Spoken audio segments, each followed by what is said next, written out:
Today I want to give you another way of using autosuggestions to heal yourself mentally, physically, or both.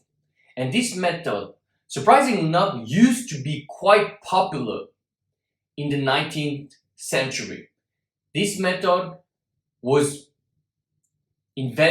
created by the late Emile Coue, a French psychiatrist. And he influenced people like Joseph Murphy and the contemporaries of Joseph Murphy, Neville Goddard, Napoleon, etc., etc. And his method was very simple and pretty straightforward, and I'll give it to you right away. In the morning, but more specifically at night, you want to say to yourself out loud, or if you don't like to do it out loud, you can say it in your mind. Every day, in every way, I'm getting better and better. You can change it a little bit. Every day, in every way, my body is getting better and better. Every day, in every way, my health is getting better and better. But you get the gist of it. Every day, in every way, I am getting better and better. So you would say this to yourself, especially at night, 10 times. Slowly, effortlessly, and almost in a monotone voice. You don't need to be super excited, but you need to put some energy into it. Just the middle way. You don't need to be lazy and say it like every day in every way my life again. No, you have to have some conviction. It should be effortless, it should be natural. You're talking to yourself every day, in every way, my life is getting better and better. And you repeat this 10 times as you are drifting away into sleep. And you can repeat this in the morning, you can repeat this in the afternoon. You can repeat this as many times as you want. But he said, don't make it an obsession, because an obsession tends to make it too much of a struggle, if you will. He wrote that you should make it an effortless practice. It should not be a way to use your willpower to dominate yourself. No, the subconscious mind is amenable. The subconscious mind works only if you cooperate with it. Your subconscious mind doesn't work if you force anything. If you force anything on your subconscious mind, it will give you the opposite result. That's why it's better to do it. The best time is always at night before sleep. That's for sure, because you are slowly transitioning from the conscious mind to the subconscious mind. So that's the best time. But anytime you should feel calm, composed, not too distracted, is a great time to do it. In the morning, you can do it too. In the afternoon, whenever you have 5 minutes, you can do it. You can just say it every day in every way. My life is getting better and better. Every day in every way, my body is getting better and better. No matter what words you use, keep it pretty much the same way I described it right now. Also, very important, and this is something you should only use when you are suffering from mental and or physical distress.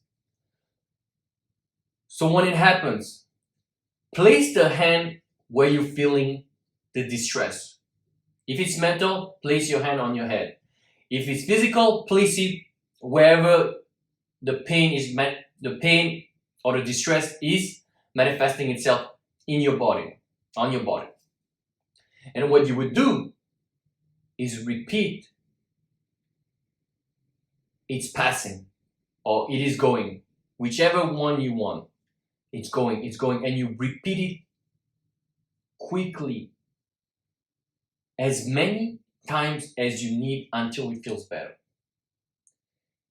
He wrote that you should say it so quickly, even at the risk of gabbling.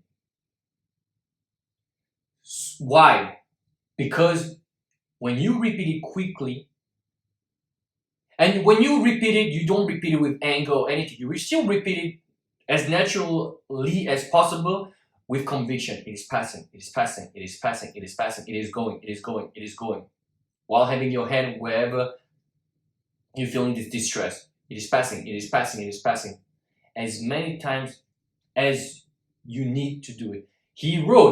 Emile Coue wrote that even if you were to spend the whole day saying this, saying it is passing, it is going, it is better to do this than to let any negative thought enter your mind.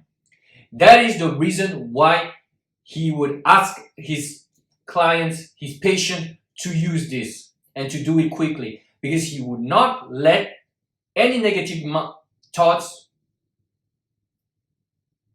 interfere with his train of thoughts, with his train of autosuggestion. Why? Because when you are in distress like this, and if you add negative thoughts with it, you will perpetuate the cycle of distress. Because the distress coupled with the emotions and the thoughts will imprint the subconscious mind even more, and it will give you more of this. The subconscious mind, for those of you who have studied the law of attraction and all this stuff, is better impressed when you have a feeling. But it's not only for the positive, it's also for the negative. So when you have a fear, and the fear manifests itself in your body, for example, it is better to say it is passing, it is passing, it is passing. Even though it doesn't feel like it's passing, the more you repeat it is passing, the more likely it will be to pass. But if instead of saying it is passing, you have this fear, and you add thoughts on top of this fear, oh, I feel this, I feel I don't have enough money, I feel this girl will reject me, I feel this, like that, then you will imprint very, very specifically on your subconscious mind. So you don't want to do this. You want to use thoughts that will make this emotion, this negative, unwholesome emotion, pass away. And he wrote that if you do it 200 times this time, next time you'll be 150 times. Next time will be 100 times. Next time will be 50 times. Next time will be 20 times. And next time maybe you won't even have to do it anymore. So keep doing this. Trust the process. And remember, it is passing. It is going. That's all I have to say. If you have any questions, please let me know in one way or another. On podcast, you can send them to me on my website. And if you're on YouTube, obviously in the description box below. Thank you so much for listening, and I'll see you very soon.